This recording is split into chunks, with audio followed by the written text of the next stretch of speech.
Hello, this is Ari. It is my distinct pleasure to be today the one interviewing the Wonder Women. So if you were expecting Brittany Frompovich to be here today, I can tell you that she is.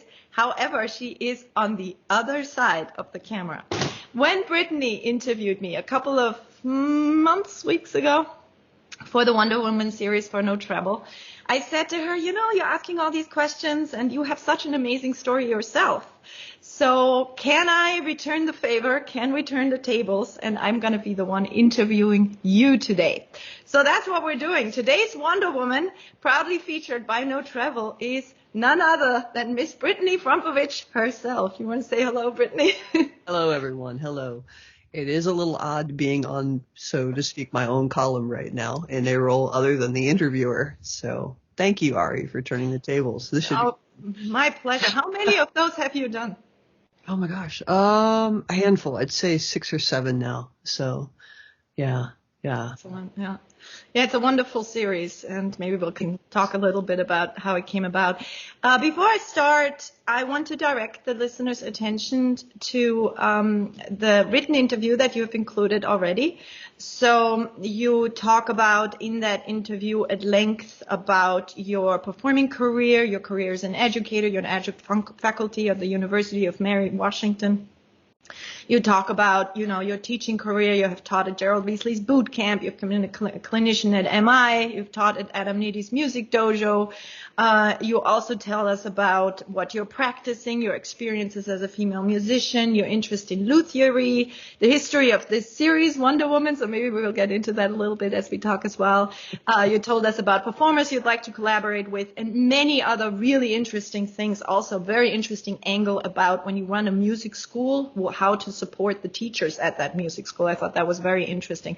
So I definitely want you all to take a read through that written interview because it's very, very insightful about Brittany. But we are here today because I want to dig a little bit deeper on my friend and colleague and just want to introduce you all to the Wonder Woman, who Brittany Frompovich is.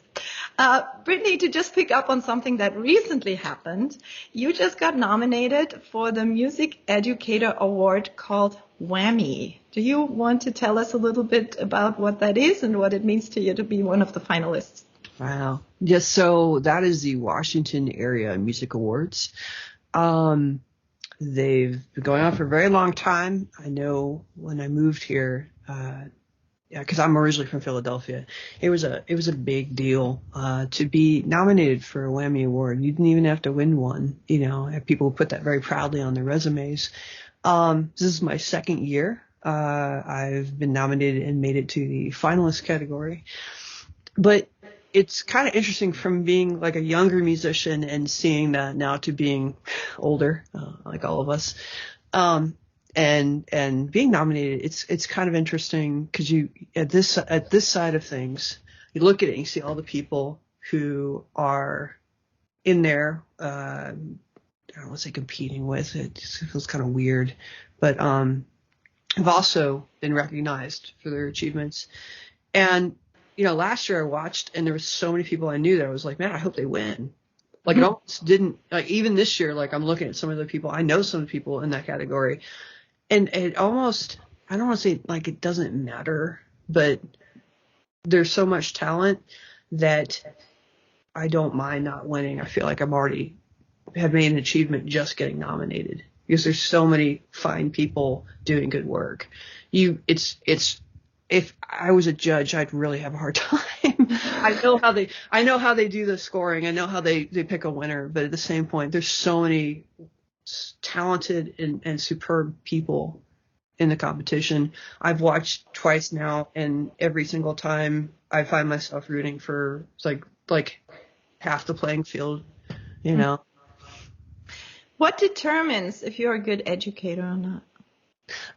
So what they're going to do is, as I understand in this next category, is they have a panel of industry professionals who come in and they basically score you. I don't know what the criteria is for the score, but basically they look at, what impacts you've had on the region and how involved you are in the industry and things like that. And they basically just kind of score you, and the highest scoring person will get the Whammy Award. So, but I mean, like I said, there's so many really incredible people in it. One of the people is Skip Chables, and he does Music for Life up in Washington D.C. And I know very early on we used to help with benefit concerts for that program. Like my students would do shows, and we donate towards that program building.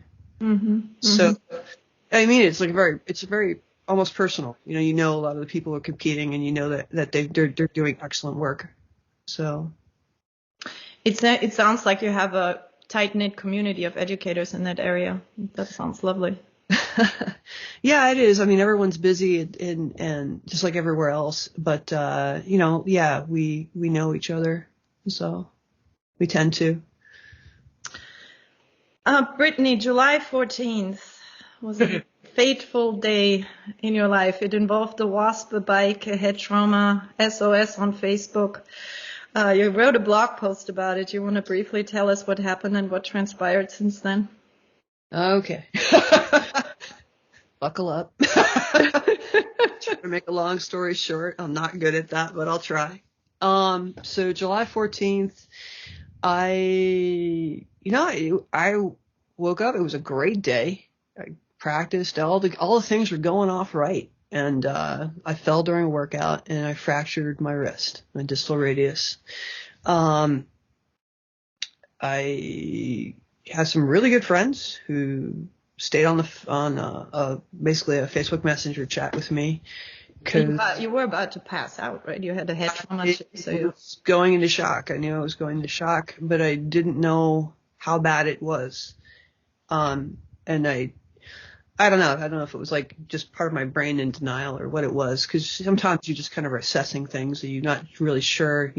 I was kind of in a headspace where I wanted to wait long enough I could see how bad things were, just kind of relax a little bit and assess it for myself before making the call. But I also was aware, because I'd hit my head, that passing out was a real possibility. Mm-hmm. So I got on the phone with a couple of people, and one of my friends and I, after a little bit, just letting me like breathe and okay. Looked at my head, I took the ice pack off, and he's like, "How's that wrist?" And I popped that off, and I was like, "Oh," we both kind of like blanched. She's like, "You got to get to the patient first, like now, like stat." Mm-hmm. So he took care of making the phone call. Shout out to my friend Ben Titus, taking care of me all the way from Wisconsin.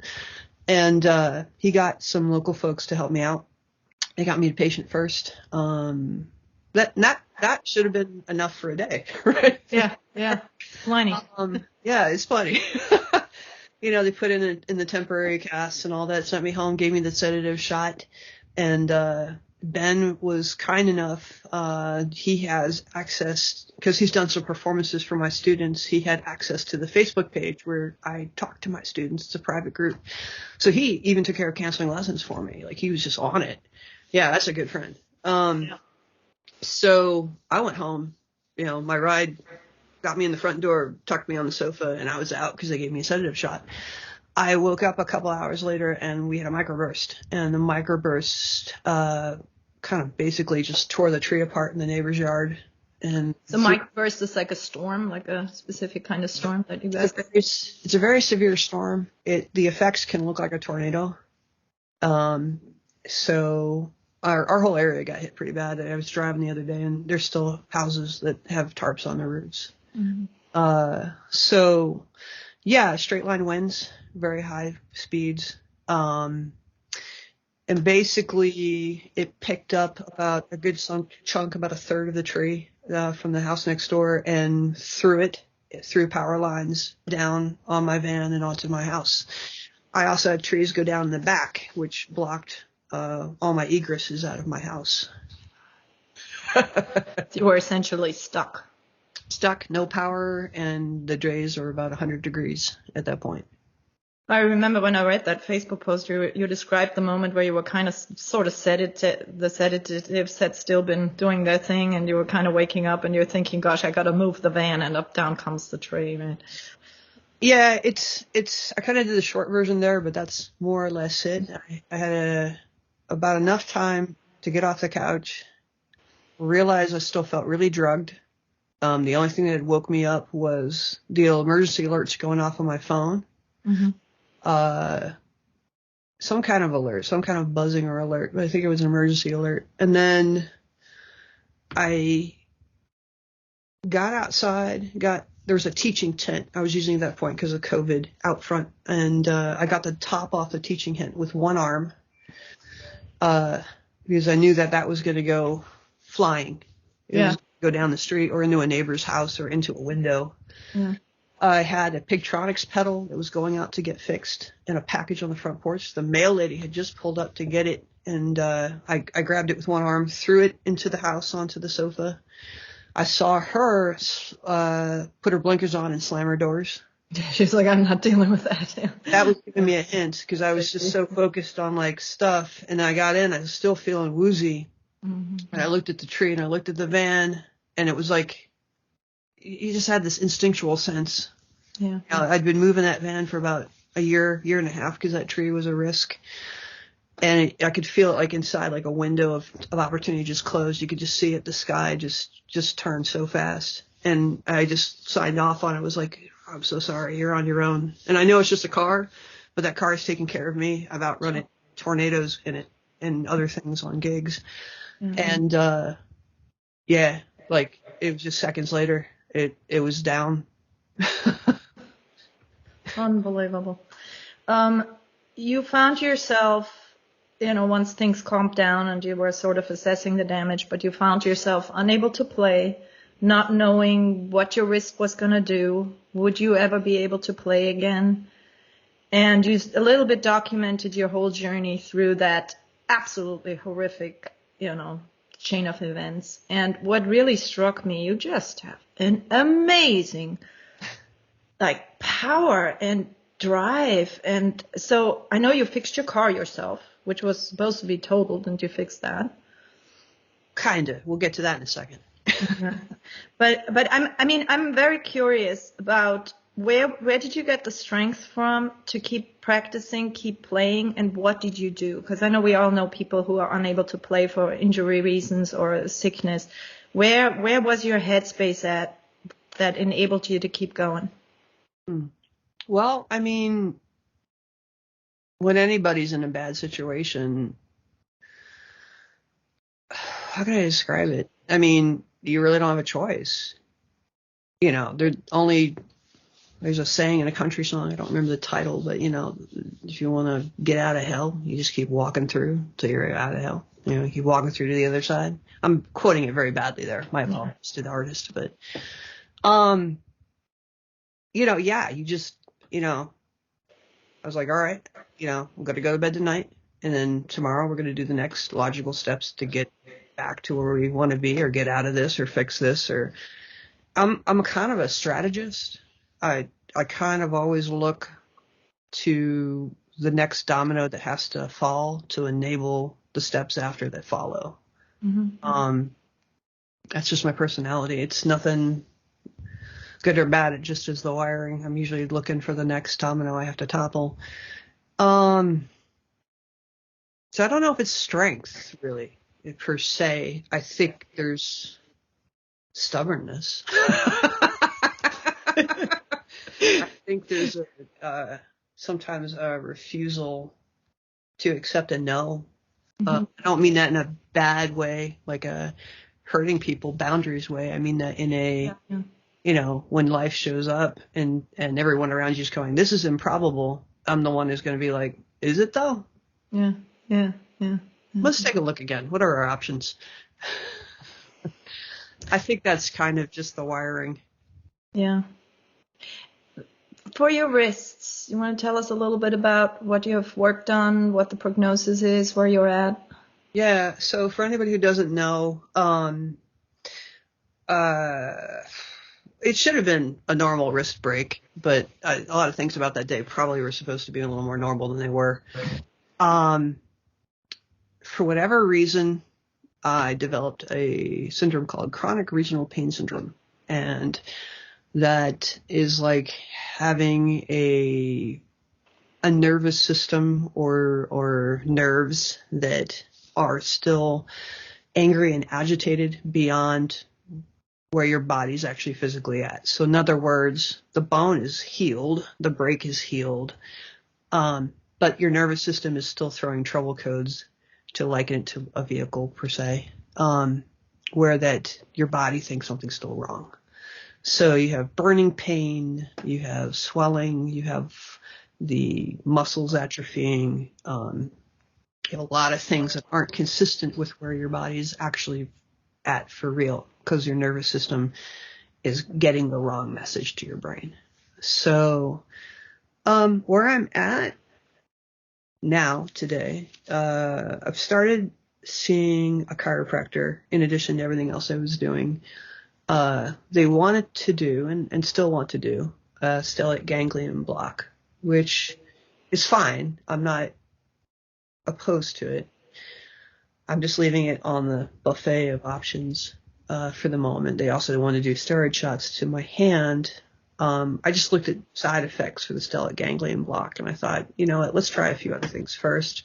What is that? Is that a surgical procedure? They would basically block some of the nerve sensitivity in my arm. The hope is it would unlock my wrist. So they usually have to go in and do, as I understand from what I have researched, a injection through your neck, because they go into the nerve bundle that goes down your arm. It had some potential side effects. I wasn't quite prepared to risk at this point. It's not saying it shouldn't be done or should be done. It just, I just read about it and was like, let's try some other things. So there's a chiropractor in Richmond who's a former student, really talented double bassist and electric bassist, and he gets artists. He works with a lot of artists. So, and he works on people with chronic regional pain syndrome. So I've been seeing him in addition to doing physical therapy and things like that. So what usually happens with this, I'll take this off. This is a compression sleeve that keeps swelling down. Mm-hmm. I wear it a lot. So this is my hand. Move this real quick just so I can see what you folks are seeing. It's a little bit delayed. There we go. So here's my two hands. And this one does all the things. That doesn't hurt. I'm going to try to bend this one. Oh my. And I'm straining right now to get it to do a back bend. It can't do it. Yeah. So it's just locked up, cramped up. It's locked up. It's with a suspected muscle contracture. That's what they're trying to do. That's what they're trying to treat. A couple things have come out of the chiropractic treatments that have been really good. And I'm not, I don't want to say it's worked for me. This may not be for everybody. Would be my disclaimer. I'm not saying, it's for everybody. I'm not saying it's not for people. I just know it's worked for me. We've gotten the nerves to be much less on fire. I don't have a high pain. I would say my pain on a level out of like a 1 to 10 could vary on a day from like a 4 to a 6. Some people get like a feeling like fire in the limb. I'd have a lot of swelling that was just like, oh, well, just felt like being swollen today. Okay, well, I'll put this back on, that it would feel random, it was usually reacting in some way, sometimes because of even just cold weather. So with that being done, with the treatments kind of getting the pain under control, it's been easier for everybody involved in the treatment to go after the muscle contracture, I should say suspected muscle contracture, and see if we can get it to open up just with, less invasive techniques, just regular OT work and working on the nerve bundle itself. So that's where it's at, which is actually a really good turn of events. I'm not playing my 6 or my 5 string. I got a 4 string, the one behind me, the Coda on the wall. I found it used, thank God, because, I haven't been working like I've been. And I've been able to play really for the first time in a while, sounding respectably like, oh, this person could possibly go back to work again. That's been nice. How did you approach practicing in the beginning after this happened?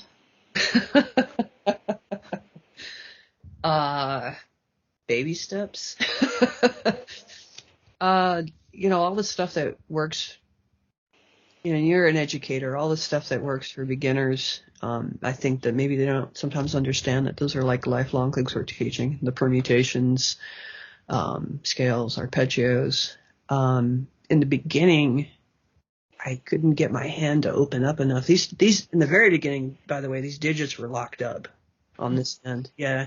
So I couldn't even really get my hand around the neck of a bass. So sometimes I would just sit with my hand over the neck. And I took, this is hilarious to say, I took the 7-string bass and tuned it like a guitar with a low B string. And I would just do very slowly little Spanish guitar studies from classical music. It was more the right hand doing anything with these guys, just trying to moving and using some of the strings as open drones. Strings as open drones. Mm-hmm. And just slowly playing through some classical pieces like that, just open, classical guitar pieces. But yeah, a lot of permutations, arpeggios, tried tapping permutations, as well. That's, and you have, and John Ferrer, shout out to John Ferrer. This was a conversation I had with him a long time ago where he gave me this tip when we were talking about it. And it came in handy for this. So, just sitting and tapping, take these 2 fingers on a chord and then these 2 fingers and then rotate the fingers and then rotate the fingers that are doing the tapping and then try to do full rotations. So, get the thumb in there too. So there were some things one can work on, percussive sounds in the right hand, the thumb in this hand. So there were things. It just, wasn't maybe necessarily the whole menu of options I'd normally be practicing. Did you find that those limitations stirred you creatively into ways that you might usually not have gone to? I think, looking that way, it's snowing, so it's really pretty bad. So sometimes it's nice to just stare at the snow and get your answer. I'm not trying to be rude. I'm not trying to pull a Keanu Reeves either. No, yeah, because he's answering his questions like that all the time. Let's see. I think there was a quote. I don't remember who said it, but it was during the pandemic. And I remember it was Gerald Beasley or Victor. It was someone just wise like that. I do remember that. And I hope I'm not going to attribute it to the wrong person. But they said, sometimes it's just best to be quiet. So on that note, I know a lot of other people kind of didn't gig and didn't do a lot during the pandemic, or they live streamed, but I ended up finding I was teaching a lot. You got even more critical for the people that I was serving, and I'm sure you found the same thing. It helped them with connectivity and their own mental health in a lot of cases. I think my creativity just did different things, but there was a sense for a while that sometimes it's okay to just be quiet. Mm-hmm. And that stillness was, I think at first, a bit welcome because there's a lot to do. Creativity doesn't always have to come out as an instrument though, or as making music. And I think that's probably a strength with me and a lot of other creatives, and also a weakness because we look unfocused, but it just means that energy is going to take a different conduit out of your body and out of your mind. So probably it just manifested in other ways for a little while. I read that you made some modifications on your gear, like came up with certain ways of putting a strap or using short scales or the 7-string. You want to talk about that a little bit? Yeah, I don't have them quite handy, but what I did do with the help, my mom's basically a bit of a sorceress with a needle and thread. Mm-hmm. So, and having one really good hand I paid them a visit at one point and brought a couple of straps with me and some Velcro and said, hey, I could use some help with the project. Can we make a harness which would swing my regular bases into position like a Chapman stick, because my wrist only goes this way now. So yeah, we have that sitting. It's actually over here. It's off a base right now. Probably take a little bit too long to get it all hooked back up. I think that exploration's still going on. So that worked kind of well. Still a little awkward. It'd be great to play like this again, but I'd have to, like anything else, like any of these options I'm playing with and exploring. It's one of those things you have to practice and settle in and see what the potential is. Mm-hmm. So that is on the table if needed. Short scale, that was just, I kind of was getting frustrated teaching and not being able to play my ideas. So I had a couple students who were playing these Fender Jaguar short scale basses. One of them I had purchased for a student and fixed it up for them and then kind of handed it off. But it got to live with me for a couple of days, and I was like, I wonder.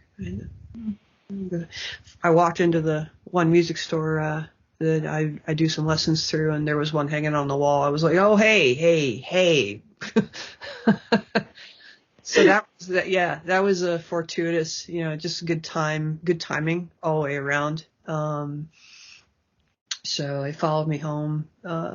If I've kind of moved back to like 34-inch scale, so that one might end up being a piccolo bass. We'll see. I've always kind of wanted to experiment with that. So. What can you pass on to others who are struggling with injury? Move. Try to avoid it in the first place. That's obvious. I shouldn't laugh. But yeah, I don't know.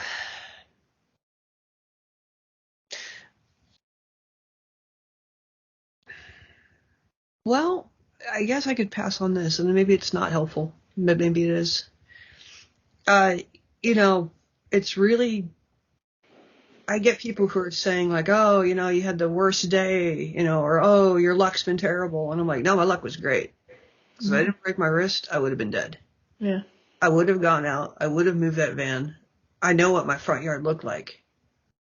There was no exit from that tree. There was no area of my front yard that did not get covered by tree. So, I think people kind of expected I'd be a little bit more depressed or a little more sad, but I actually kind of wake up and go, if I have to live with a broken wrist, that's fine.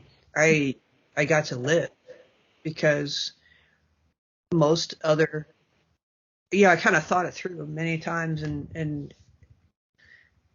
most of the other ways that day would have played out, I don't think I would have gotten out of it. I could have broken something worse to be in the ground by now. So in my personal case, it's perspective of knowing that this is bad, but it's not as bad as it probably could have been.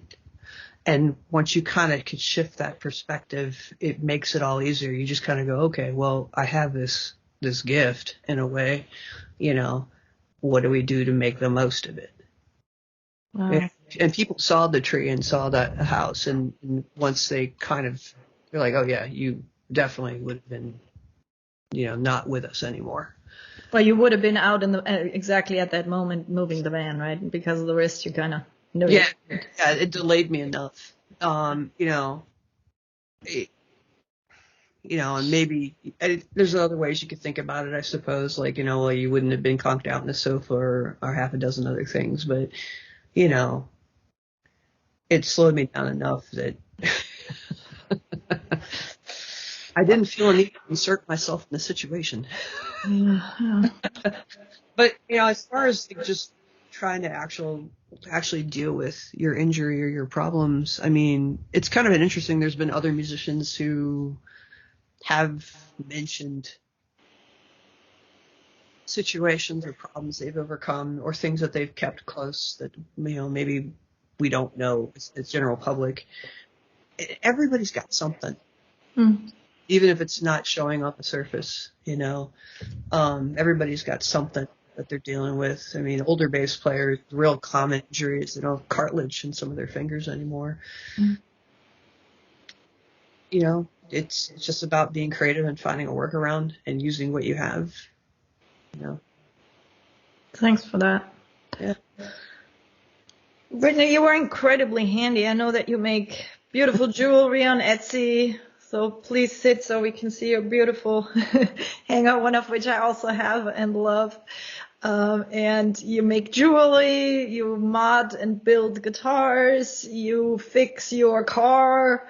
How did this handiness come about and this interest in fixing things? Yeah, I blame a couple of people. Gosh, I gotta run this. It's like a short list, but it's good stories. As far as it pertaining to instruments and music, one of my best friends in high school, Chris Barrow, we just kind of formed our first tribe. We both loved Van Halen, and that whole DIY aspect of Eddie, the mildly mad scientist, hack a guitar apart to figure out how to do this or that, or get the guitar he wanted, to not be happy with just what was, available, and to mod the crap out of everything. I mean, we just fully, that just made sense to both of us. So I think that was like definitely a how shall I say, a guiding star in the compass for both of us. And then, we just kind of supported each other in that kind of same mad scientist. We still text each other. He's like building guitars, and I get to see what's on his workbench, and I'm texting him pictures of pedal boards and things I'm working on. So that hasn't stopped, even though we're in different states now. I think before that, my parents, though, and that's usually where we get a lot of our first, we model what we see. And, they weren't rich, we weren't exactly, super flush. But they made up for it with a lot of creativity in creating. So my dad's a super talented engineer. They kind of encompassed that if you put your mind to it, you don't have to be the best at it, but you can do a lot more than you think you could. So he would constantly be teaching himself a new set of skills that were completely outside, maybe what work expected, Same with mom. She just kind of, okay, well, I don't know how to do this, but let me try it. Who says I can't?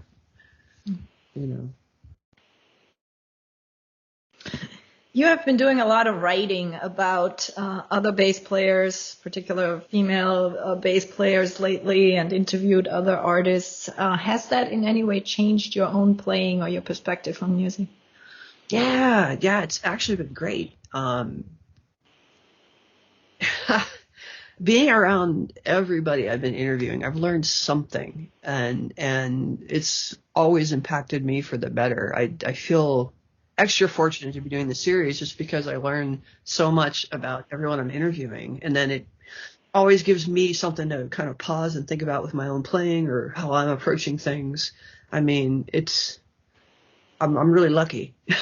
I get to talk to all you guys and learn something from all of you, and then grow, and then of course that relationship there, with everyone. So it's a good place to be. You are a solo bass artist, and I know we share some common inspirations, like such as Steve Lawson, for example. I know I read, and I know you're also very much a fan of Michael Manring's.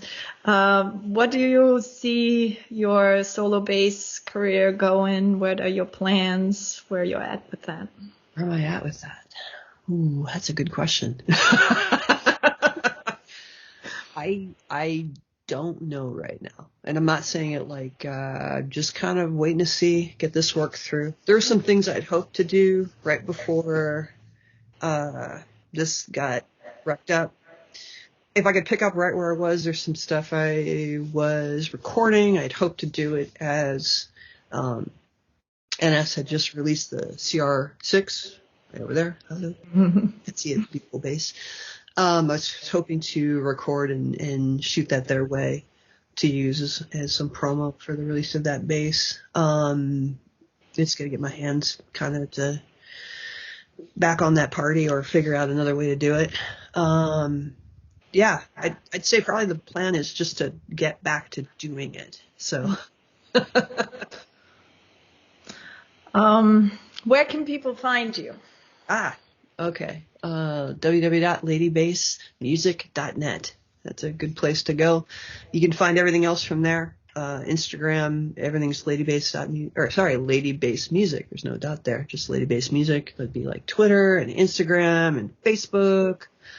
So just search for that. And people can contact you there for lessons as well, right? Oh, yep. Anything else you want to tell us? What else I want to tell you? Everyone, be well. Be well. I know that's big. Be well. Appreciate everything.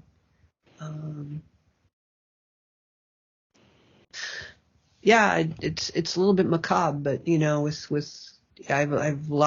a lot of people around me who are dealing with COVID right now, or the effects of it, everything from loved ones going to the hospital to loved ones not coming out of the hospital. I think we're all going through that, and we know people are doing with that situation. So, just appreciate the small things. They mean more than you might realize, because oftentimes it's a very ordinary day when things go sideways, and a lot of people sometimes don't even get to kind of complete what they thought was an ordinary day. So. Well, on a personal note, I really want to say thank you to you, because you have been documenting your journey and documenting how this has all been for you. And it was just, as you say, you had no choice, so you had to, but it definitely made me pay attention. So. No. So. Thanks. Thank you for, I do want to say, actually, there's this one final thought that I do need to include. I have a lot of thank yous. A lot of people came in and helped out on that GoFundMe. I did not expect that. It was not planned. Ben Titus stepped up and surprised me with that. But all of us who saw that go down were even more collectively surprised at just how the response. So I would be remiss if I did not thank folks for jumping in and helping out. So I appreciate it. My vehicle's back together as a result of that. And that's part of the reason for the post too, because I feel like I didn't realize there were that many people who would care. I was actually anti having to GoFundMe for a while, because we are in a pandemic and people are struggling. And Ben just kind of took the reins. So he ran with it, and then the response, like I said, was so overwhelming. So I've been public. If people have gotten inspiration out of that, that's awesome. But I also felt it was good to have that accountability and tell people how that support was being used. So it was a responsibility I did not want to take lightly. So thank you for everyone for that.